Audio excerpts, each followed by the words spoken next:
posibilidad ng tagumpay o kabiguan, ng ligaya o lungkot. Kaya marapat lamang na tanggapin si Jesus bilang tagapagligtas at Panginoon. At matapos yun ay panariwain ang katapatan at paglapit sa Kanya bawat araw o day by day.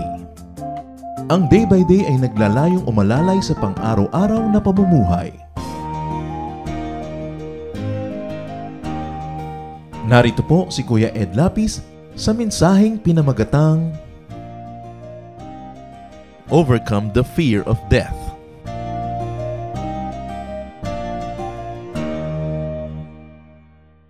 Philippians 1:21. If I live, it will be for Christ, and if I die, I will gain even more. Paul speaking. Fear of death could be very oppressive. Isa sa mga laging kinakatakutan, patuloy na kinakatakutan ang kamatayan, na hindi bagay sa mga anak ng Diyos. Overcome fear of death. Dapat mapagtagumpayan ang takot na ito at makapamuhay ang tao ng may kapayapaan at katahimikan ng loob. Dear God, we thank you for life, and in your infinite wisdom, you have allowed life to end in an earthly manner, and we thank you for this wisdom. Teach us your ways. Take away the fear of death and allow us, O Lord, to accept your design for our life, this life and the next. We ask you to be our speaker. Give us a simple message that can affect our daily life, the way we think, the way we live, and even the way we die. We ask you, Father, to bless your people. Use your instrument, but bless your people and lift up only your name. We seek you, we thank you and magnify you in the name of Jesus, your Son, our Lord, our Savior. How do you take away the pain and the fear of death? Accept physical death as part of life. Kasama yan ang buhay. Accept death as God's design of life. Ang Panginoon naman ang nakakaalam kung anong mabuti, kung ano ang tama, kaya dapat nating ipagkatiwala. May wakas talaga ang physical life. Wala sino man na patuloy na nabuhay dito sa mundong ito forever. Psalm 90 verse 10, we can expect 70 years or maybe 80 if we are healthy. Suddenly our time is up and we disappear. Well, we disappear from the earth, but not necessarily from creation. Nagkakaroon ng ibang form yung buhay, lumilipat. Kaya nga ang tawag sa ating wika, sumakabilang buhay. Lumipat sa kabila. Ang buhay daw ng tao, tamang-tama kung 70, gumraduate na. Pero kung malusog, baka maka-80. At yung iba nakakasobra pa. Pero hindi naman lahat, nakaka-70. Ang ibig sabihin lang, ganun talaga, may hangganan. Genesis 6:3, then the Lord said, I won't let my life-giving breath remain anyone forever. No one will live for more than 120 years. Binigyan ng takda, hanggang dun lang. Kung sobra ka ng malusog, sobrang haba ng buhay mo, pero may hangganan pa rin. Hindi dapat ikalungkot yon, dapat ipagsaya at ipagdiwang na nagkaroon ka ng pagkakataong mabuhay na yung Espiritu ng Diyos at yung katawang lupa magkasama. That is earthly life. When the Spirit of God lives in this physical body that is of the earth. The moment one separates from the other, that is already physical death. And there's a very short time, a very narrow corridor of time, when the Spirit of God lives in the human body. So consider physical death as door to eternal, to spiritual life. Consider spiritual death, physical death as the other form of life, and even as reunion with God. Dapat kang kapanabikan pa, kung tutuusin, sapagkat ang pagwalay natin sa ating katawan ay pakikipagniig naman sa ibang level, no? Sa ating Panginoong Diyos.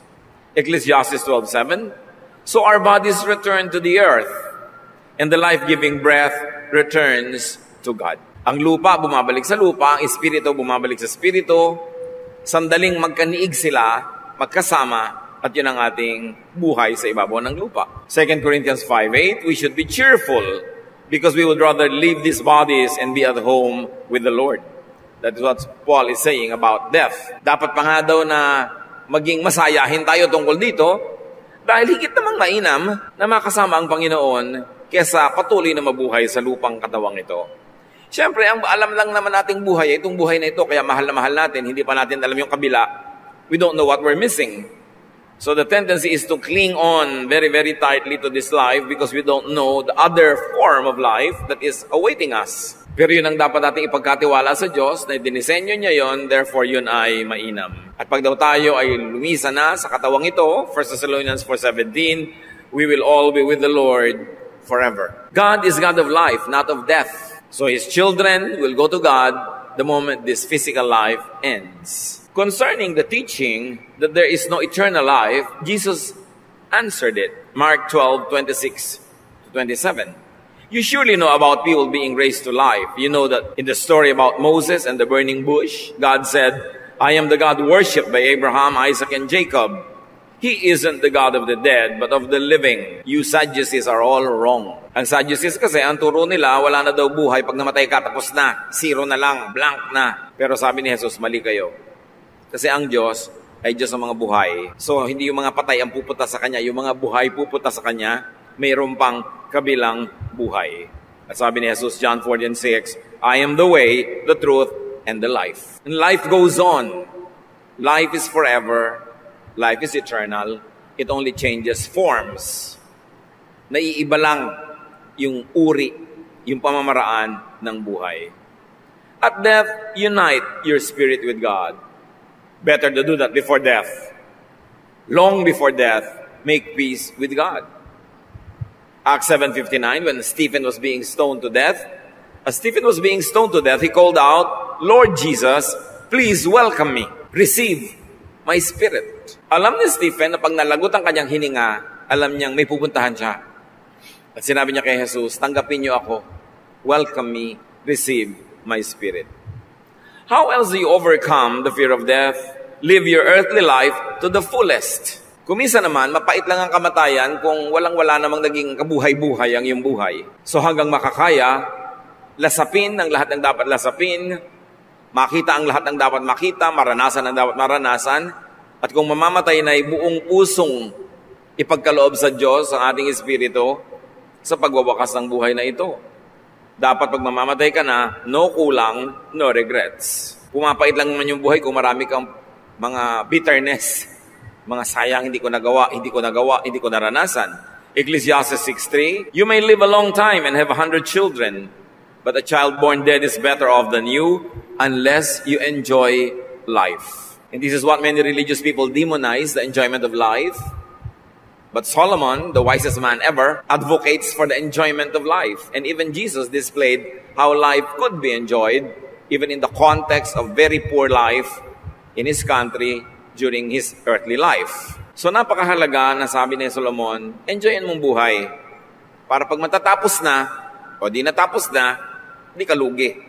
Na-enjoy mo. Luke 12:19-20, then I'll say to myself, sabi ng rich man, you have stored up enough good things to last for years to come. Live it up. Eat, drink, and enjoy yourself. But God said to him, you fool, tonight you will die, then who will get what you have stored up? Remember here that God's rebuke is not about enjoyment. It's about hoarding and suffering for it, hoarding beyond one's need, which minimizes enjoyment. Akala ng iba dito, pinapagalitan ng Diyos yung taong mayaman dahil nagpayaman siya. Hindi yun ang issue. Ang sinasabi ng Panginoon, sobra ka nagpayaman, labis-labis sa iyong pangangailangan, pag namatay ka naman, hindi mo na yan madadala, hindi mo na yan ma-enjoy. So sabi niya, isang malaking kahangalan, yung sobra-sobra ang inipon mo, at maaaring sa pag-iipon na yun, naging maramot pa siya sa iba, maaaring naging maramot din siya sa kanyang sarili. Kaya ngayon sabi niya, sige, mag-enjoy na ako. Sabi, mamamatay ka na mamaya, paano pa ma-enjoy yan? Ang point here is, don't hoard in a way that would deprive you of daily happiness and joy. And don't hoard to the point that your treasure becomes your God, that you don't enjoy life anymore. Because the trouble with having a lot of treasure is that you have to guard it against those who would like to get it. So nababawasan ng iyong kaligayahan kung sobra-sobra sa iyong pangangailangan ang iyong iniimpok. Lalo na nga kung dahil sa iyong pag-iimpok, maraming araw, taon, buwan ang lumipas na hindi ka nag-enjoy dahil ang gusto mo isang one-time, big-time enjoyment towards the end. Sabi ng Panginoon, kung namatay ka na ngayon, hindi mo na rin na-enjoy yan. In other words, The teaching is to savor and celebrate and love and value life. At ang kayamanan, tool lamang para mag-enjoy. Hindi siya end. It's only a means.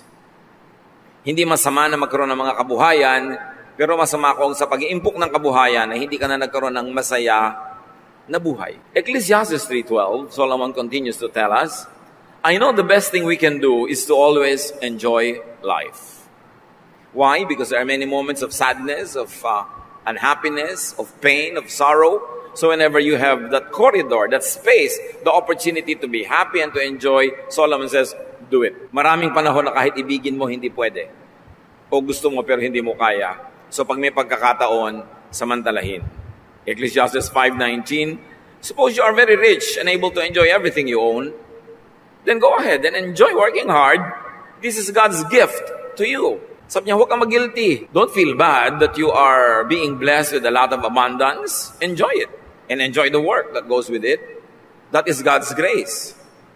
Many people have a very distorted concept of God, that they think that God wants us to always suffer, not to enjoy, that they feel guilty whenever they enjoy life. But everywhere in the Bible, there's a lot of teachings that admonish that we minimize pain. Even Timothy was advised by Paul, 1 Timothy 5:23, stop drinking only water. Take a little wine to help your stomach trouble and other illnesses you always have. So Paul was teaching Timothy, minimize pain. Don't suffer needlessly. You need some medication. And at this point in time, because of your digestive system, some wine would do you good. Stop drinking only water. Well, many people will demonize wine per se, forgetting that the very first miracle of Jesus was to turn water into wine. There's too much asceticism that crept into Christianity that we demonize any enjoyment. But life is a gift from God to be savored. It is not a problem to be solved. Nakakalimutan natin yung kabaitan, kabutihan ng Diyos, at ang nakaukit sa ating isip ay imahe ng Diyos na masungit, ayaw ka mag-enjoy, laging nagagalit. But everywhere, especially Jesus, He teaches us to maximize pleasure and happiness. That the first miracle of Jesus was to turn water into wine, to extend the pleasures and enjoyment and happiness of a wedding reception. Can you imagine? Marami namang mas profound objects of miracle sana. Pero to turn water into wine, to help these village people who have such a hard life, extend moments of happiness together. Ganun ka-humane si Jesus. And Jesus is the picture, the perfect picture of God the Father. In Him, the fullness of the deity lived in bodily form. And Jesus is an instrument of God to let people know the full kindness and the true personality of God the Father. At napakabait niya sa mga tao. Ecclesiastes 9:9, life is short, and you love your wife, so enjoy being with her. This is what you are supposed to do as you struggle through life on this earth. So here, Solomon is saying, maiksi ang buhay, mahal mong asawa mo, dapat damihan mo oras sa magkasama kayo, magniig kayo, magulayaw kayo, magsama kayo. Yan ang masarap sa buhay, yung meron kang kasalo. At hindi lang yung pag-ibig sa asawa yan, lahat ng bagay na nakakapagbaligaya sa'yo, nakakapagpasarap ng iyong buhay, habang di mo ninanakaw, hindi ka pumapatay para kunin yun, hindi ka gumagawa ng masama, go ahead, go for it. Sabi niya, maiksi ang buhay, lasapin ang ligaya, mabait ang Diyos. Dapat nating kilalanin siya. Ecclesiastes 2:10, sabi ni Solomon, I denied myself, nothing my eyes desired. I refused my heart, no pleasure. My heart took delight in all my labor, and this was the reward for all my toil. And it was not wise for nothing. Of course, many conservative priests, even in Israel, would demonize the enjoyment of Solomon because they are not comfortable whenever they see people who are enjoying life. They think that holiness is always equated with suffering and hunger and poverty. But that is a kind of life that Solomon and Jesus was trying to make people understand. That's why Jesus was pressing at weddings, at socials, that He was called a glutton and a drunkard because He savored life and He enjoyed the life with the people who were with Him. And of course, those were very good situations for Him to bring them to God. But there was an emphasis on enjoying God's graciousness. Ecclesiastes 8:15, so I commend the enjoyment of life because there is nothing better for a person under the sun than to eat and drink and be glad. Then joy will accompany them in their toil all the days of the life God has given them under the sun. Sabi niya, maraming problema ang buhay, so kung meron kang pwedeng masiyahan, gawin mo yon. nakakabalance, nakakapagpataba ng iyong puso, nakakapagpatibay ng iyong loob para maging sandata mo pagdating ng mga panahon ng kahirapan. Of course, for you to maximize enjoyment of life, up to a point, you have to maximize income. Lalo sa very cash-oriented economy na ito, na lahat binibili to be able to afford much enjoyment. That's why the Lord teaches us to work 6 days, rest only on the 7th, to earn your keep. Kailangan kitain natin yung mga gastusin natin. Maraming gastos ang buhay. At maraming nabibili talaga ang pera. Hindi masama ang pera. Ang masama, juicin mo yung pera. Pero kung ito'y pinagtatrabahuhan mo ng honest at ginagamit mo sa paraan na nagpapaligaya sa iyong kapwa, di mabuti. Ecclesiastes 10:19, a feast is made for laughter. Wine makes life merry. And money is the answer for everything. Sabi niya, alam niyo, kaya kayo nagpa-party para kayo sumaya, pero kailangan niyo ng pera para magkaroon kayo ng party. Napakaraming problema ang nalulutas ng pera. Huwag na masamain yan. Magtrabaho, kitain yan, at gastusin ang tama. Magbigay sa mga nangangailangan, at huwag din kalimutan na enjoy yan ang buhay. At para mangyari yan, kailangan tayo masipag. Anong kinalaman niya sa pinag-uusapan natin? Pag ang buhay mo puno, nagkaroon ng kasiyahan, nakapagpasaya ka ng kapwa, kung mamamatay ka, di mamatay ka. Nag-enjoy ka na sa buhay. Wala ka ng regret. Nagawa mo ang dapat gawin at yung mga idinisenyo ng Diyos, mga ginawa niyang papaya, nakain mo, magagandang view na tingnan mo, yung masasarap na mga inumin, malalamig na buko na inom mo yan, kasi na-afford mo, kung magwawakas na ang buhay, wala ka na dapat masyado mga panghihinayang at mga pagsisisi. Kaya si Solomon, napakasipag. Ecclesiastes 2:4, I undertook great projects. I built houses for myself and planted vineyards. And in Ecclesiastes 2:8, he says, I amassed silver and gold for myself and the treasure of kings and provinces. I acquired male and female singers, a harem as well, the delights of a man's heart. So gumagawa din siya ng mabuti. This lady of Proverbs 31, she makes a lot of money. She has a lot of trade. She has many profitable ventures, but she opens her hands to the needy. She's charitable as well. So, at the end of life, so that you will not have regrets, enjoy, maximize enjoyment, minimize pain, and do the most good while gifted with life. Ecclesiastes 2:4, sabi niya, I undertook great projects. We have to do good. And even doing good has to be financed a lot of time. That's why it is important to be equipped with the tools to be helpful to others. Ecclesiastes 12:14, for God will bring every deed into judgment, including every hidden thing, whether it is good or evil. So abound in goodness, in good works, while you are enjoying the gift of life. At the same time, pwede yan sabay. Malaki ang puso ng tao, kasya lahat yan. Hindi pwedeng piliin lang na magdusa para maging mabuti at mabait. Pwedeng sabay. Matthew 25:40, the king will reply, truly I tell you, whatever you did for one of the least of these brothers and sisters of mine, you did for me. We all know the background. People are being weighed on the scales of God's justice. At sabi niya, lahat ng ginawa niyong mabuti sa kapwa niyo tao, ituturing kong ginawa niyo sa akin. At magiging points yan para sa inyo. So do the most good. And it is wonderful to be equipped to do the most good. That's why we have to earn, we have to be productive, we have to be fruitful, so that we will produce excess, so that we will have surplus income to be able to give away to people who are probably too old, too young, or too sick to be productive, para tayo makatulong sa mga tao. At ang lahat ng yan, pag ginawa mo, kung magwawakas na ang buhay na ito, maluwag nating natatanggap. Kasi nagawa natin ang mga magandang gawin. So have no regrets at and towards the end of earthly life. It is important. Love when you have time, not when you no longer have time. Give of yourself. Learn from others. Share people's lives. Yun ang nagpapasaya at yun ang nagdadami ng kahulugan ng ating buhay. Ecclesiastes 12:13, now all has been heard.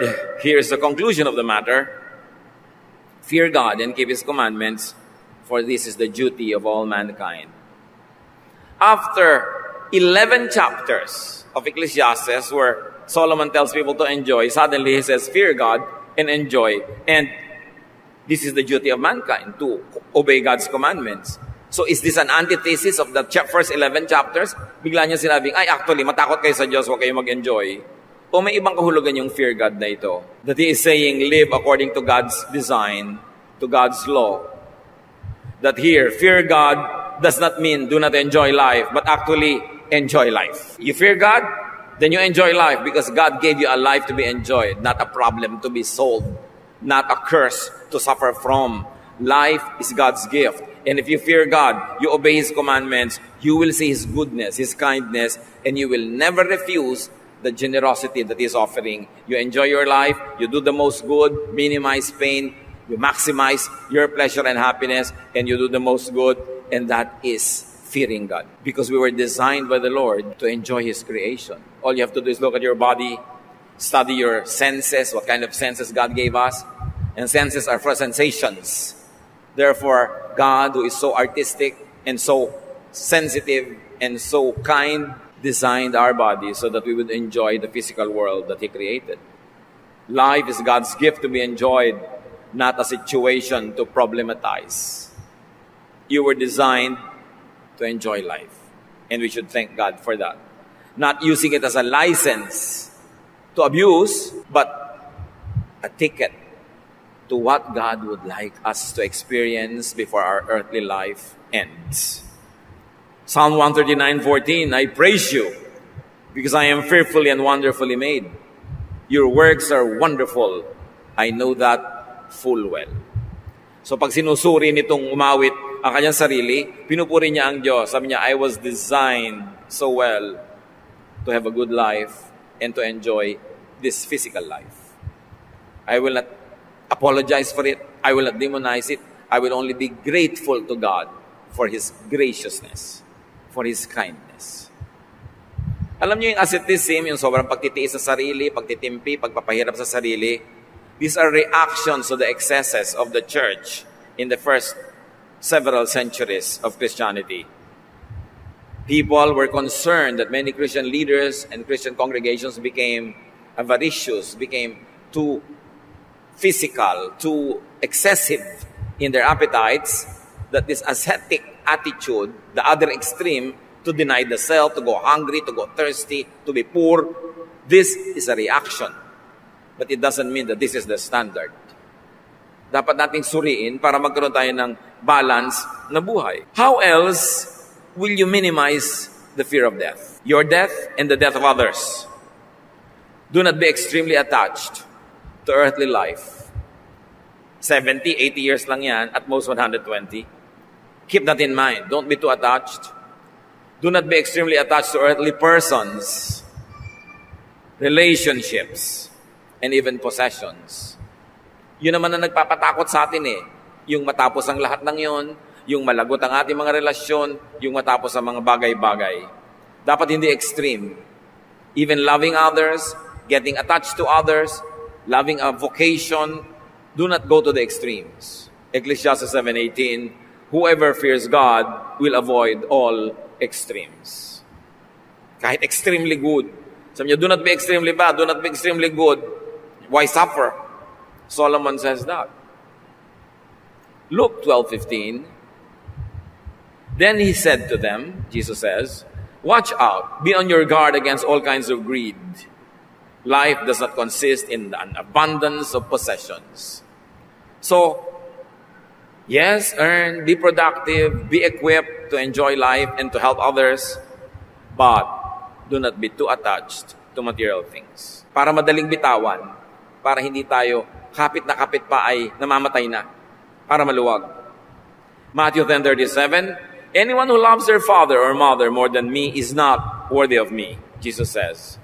Anyone who loves their son or daughter more than me is not worthy of me. Now, Jesus is not telling us not to love our families, but He is saying, do not do it to excess, to the point that you love people more than God, no matter who those people are. So don't be too attached to people. Love them enough, love them abundantly, generously, but not extremely, to the point that you are too attached, that you could not let them go when they are dying, or you would rather not go if you are dying because you're too attached. We should be healthfully detached in a way. Near enough, but far enough. Para hindi mahirap pawalan. Tuwing ang inyong lingkod ay nagmi-minister sa mga pamilya na may malalagutan ng hininga na member na nandun, nakapaligid ang mga tao. Obviously, clinically, the person has to go.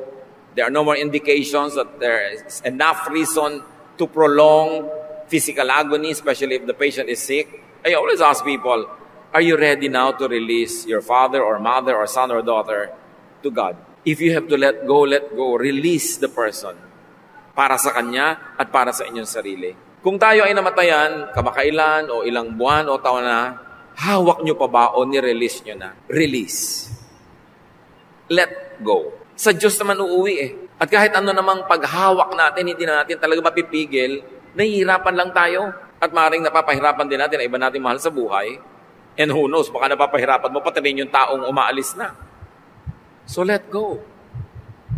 Kung minsan meron tayong mga kapatiran na hirap halimbawa yung pasyente na mahal nila, kinakausap na nila, Mami, kung talagang tinatawag ka na ni Lord, sumama ka na. Kasi kahit naman willing ka sumama, kung hindi ka tinatawag, hindi ka naman talaga kukunin. So bakit ibigay mo na rin? Kasi hirap ka na. Dapat marunong tayong mag-let go. Pawalan. May hawak-hawak pa ba kayo na dapat pawalan nyo na, total pupunta sa Diyos? Release. At kung tayo man, tinatawag na ng Panginoon, release yourself unto God's loving embrace. May nagtatanong pa, sa marami pong naging asawa dito sa lupa, sino ang asawa niya sa langit?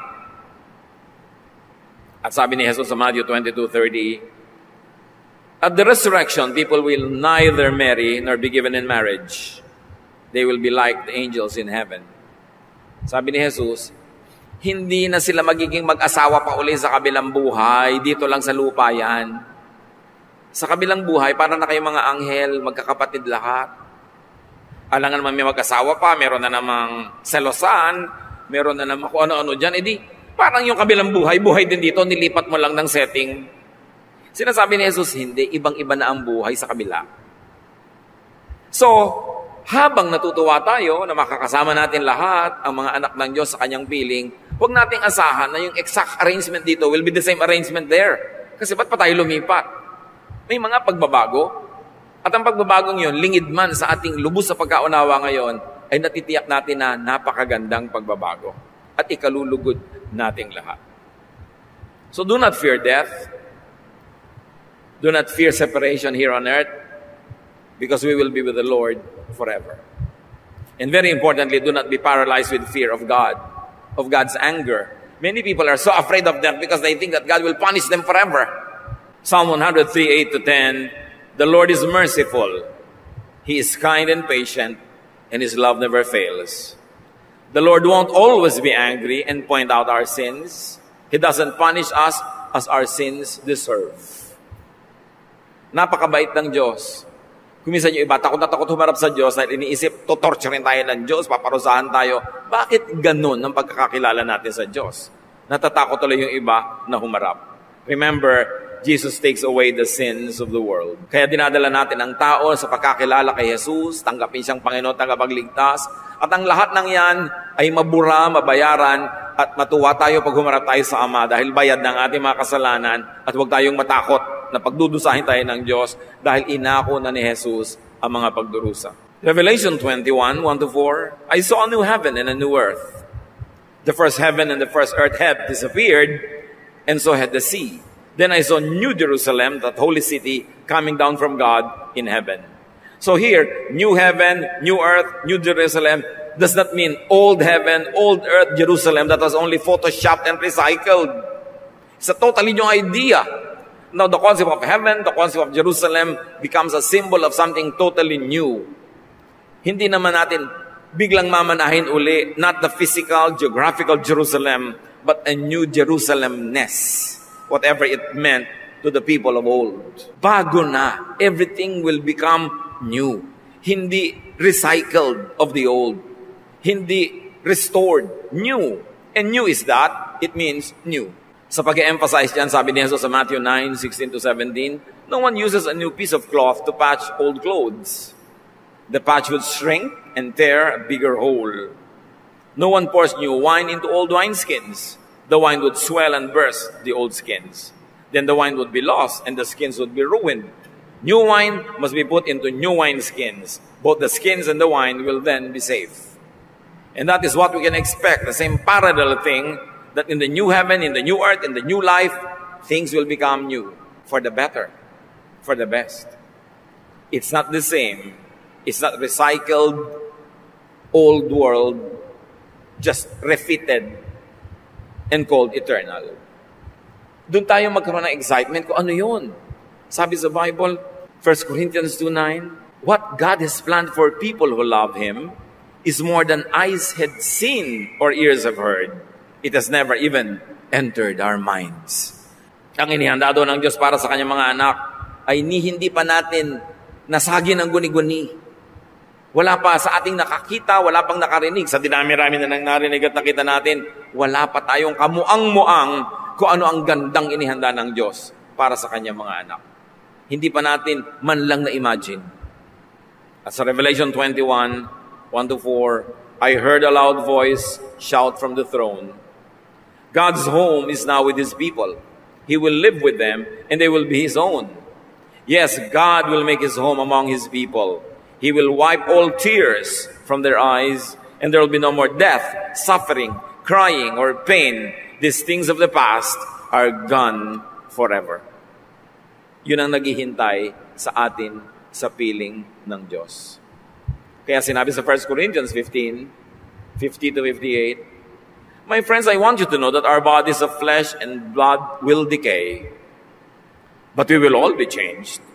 The dead will be raised. We will all be changed so that we will never die again. Our dead and decaying bodies will be changed into bodies that won't die or decay. The bodies we now have are weak and can die, but they will be changed into bodies that are eternal. Then the scriptures will come true. Death has lost the battle.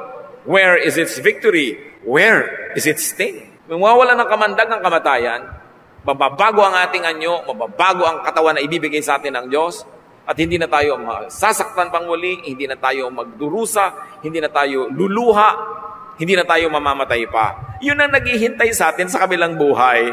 So bakit kakatakutan yan? My dear friends, to continue, stand firm and don't be shaken.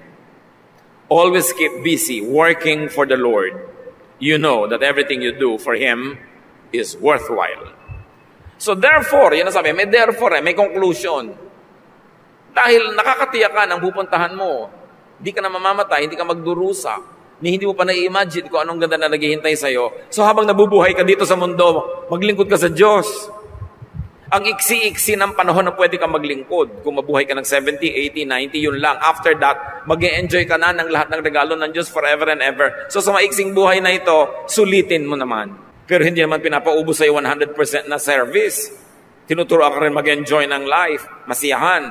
Pero dapat kinakambalan mo lagi ng katapatan, ang paglilingkod, pag-ibig sa Diyos, sa kanyang gawain, pagtulong sa mga nangangailangan, pagdadala ng mga kaluluwa sa paanan ni Jesus. Sabi, sasandali mo lang pwedeng gawin yan. Tapos ang tagal-tagal mo na mag-enjoy ng benefits. So habang nandito ka sa lupa, mag-perform ka naman.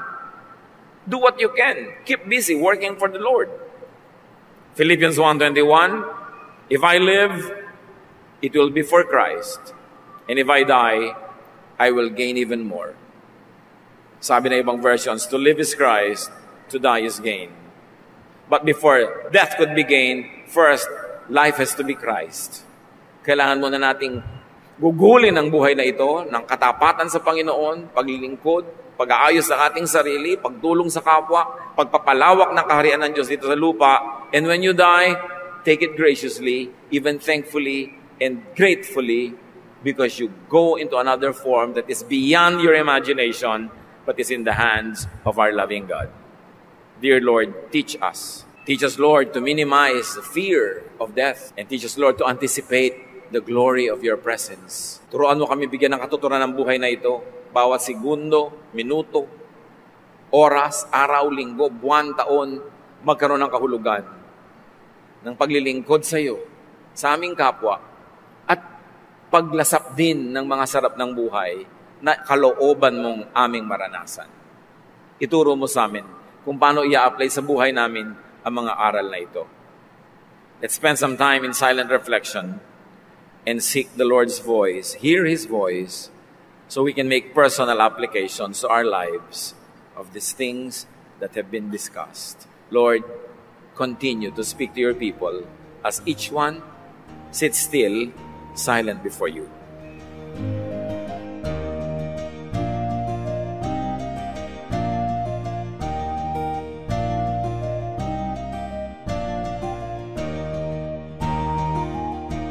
Ang katatapos pong mensahe ni Kuya Ed Lapiz ay pinamagatang Overcome the Fear of Death.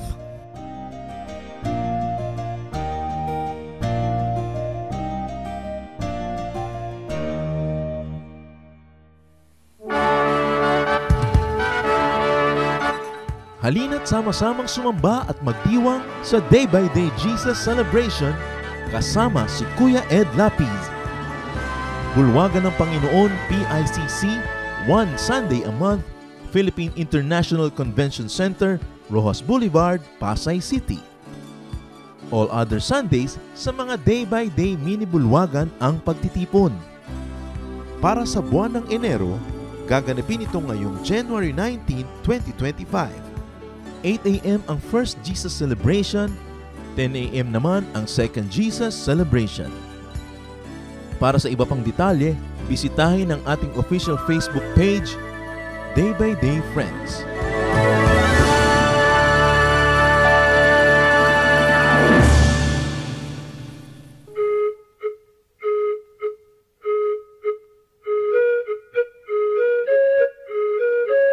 Dumako po tayo sa mga hiyas ng bayan, mga bagay po na maaari nating kilalanin, pag-aralan, ipagmalaki bilang mga Pilipino, hindi naman para magyabang, kundi para magkaroon po tayo ng mahalagang pagtingin sa ating mga ninuno, sa ating nakaraan at sa ating sarili. Sabi nga po, ang hindi lumingon sa pinanggalingan ay hindi nakararating sa paroroonan. Kaya mahalaga rin naman na atin pong pagbulay-bulayan, pag-aralan, yung mga karunungan ng ating bayan. At ngayon po ang ating hiyas na itatampok ay isang kasabihan. Bakit po hiyas ang kasabihan? Sapagkat bago naman tayo makagawa ng isang kasabihan, kailangan ng napakahabang panahon, ng pag-aaral, ng pagmamatyag, at ng isang sensitibong puso sa mga katotohanan sa daloy ng buhay. Bawat isang kasabihan po ay maaaring isa o maraming buhay na nagtulong-tulong, nagsama-sama upang makita ang mga batas ng buhay, ang mga daloy ng mga katotohanan.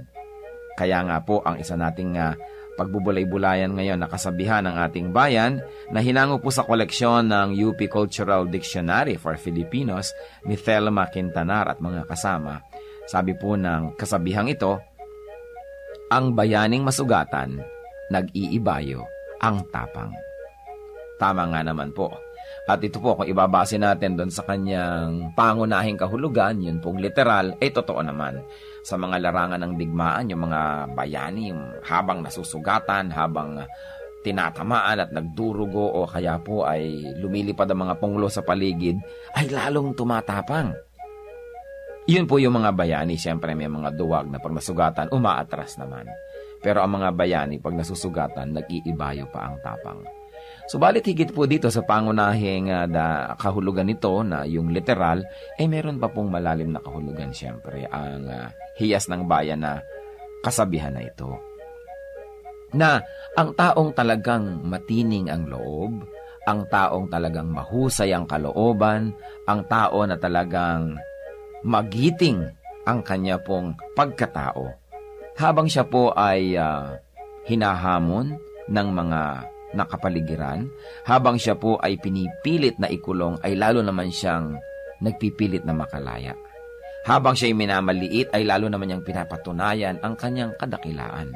At habang siya po ay pinahihirapan sa kanya pong pagtatangkang makamit ang kanyang minimithi, ay lalo naman po siyang nagsusumigsa at lalo naman siyang nagsisikap na malampasan ang mga hadlang na ibinibigay sa kanya. Yan po ang tunay na kabayanihan. Hindi madaling matakot, hindi madaling umatras, hindi ningas kugon, hindi madaling panghinaan ng loob, at hindi madaling alisan ng damdaming marubdob upang maituloy ang mga dakilang adhikain. Yan po ang isang tunay na kabayanihan. Hindi madaling pigilin ng mga kalungkutan, hindi madaling pigilin ng mga balakid o hirap. At yan po ang isang tunay na kabayanihan. Yung pong tayo ay magkaroon ng isip na kapag naidalangin na natin at nadesisyon na natin gawin na isang bagay, hindi tayo madaling hadlangan. Habang nagkakaroon ng hadlang, lalong tumitibay ang ating determinasyon na ito'y malampasan. Habang tayo nasusugatan, lalo tayong tumatapang. Yan po ang isang magandang kaugalian ng ating bayan na dapat nating alalahanin. Hindi po yung ningas kugon na sabi ng mga banyaga tungkol sa atin, kundi yung kasabihang ito, ang bayaning masugatan, nag-iibayo ang tapang.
Kahit tumigil pag-ikot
ako ay siya sa atin, ang lahat sa akin iyong nabahagi.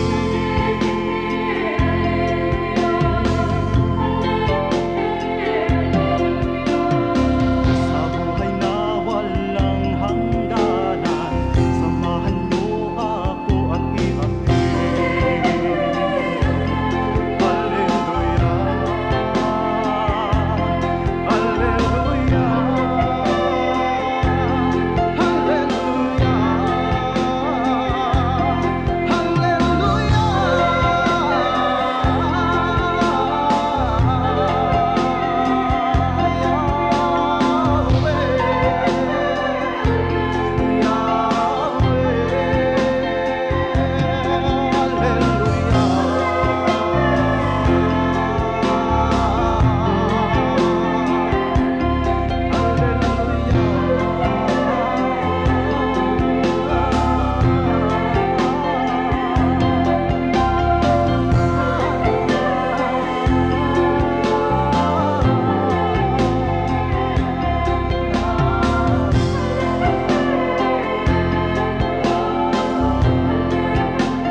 Sa inyo po, Panginoon, lapat itong aking loob na sumilong at pasakop, makisuno at sumukob. Sa tuwing kayo'y lalapitan ay lagi nang gumagabay, taus-pusong lumilingap sa bawat pusong sugatan. Kabutihan niyong matapat, bukas palad kung magbigay, kahit ang tulad kong abay, walang patagong anuman.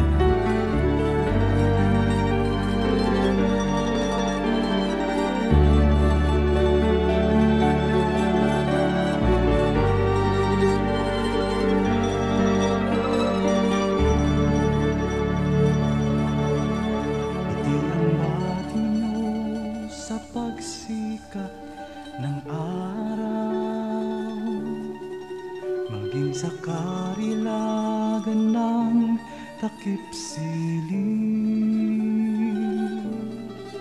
at sa kandili nyo ako'y hindi maliligaw. Datnan man ang unos sa lalim ng dilim. Kung sisikapin kong bilangin ang mga bituin, isa-isahin ko man bato sa buhangin. Walang makahihigit sa lawak ng iyong pagtingin, sa kalinga niyo't pagmamahal sa akin. Alleluia, Alleluia, Alleluia, Alleluia, Alleluia, Alleluia, Alleluia, Alleluia.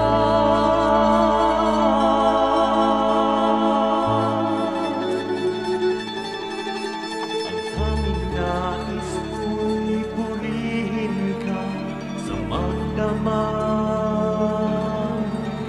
makasama ka maging sa aking hatid. Ako'y nagagalak sa kaligtasan niyo't habag, pagkat paglapit ko, ngiti ang iyong bati. Alleluia, Alleluia, Alleluia, Alleluia, Alleluia,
Oras na po para pansamantalang magpaalam ang programang Day by Day.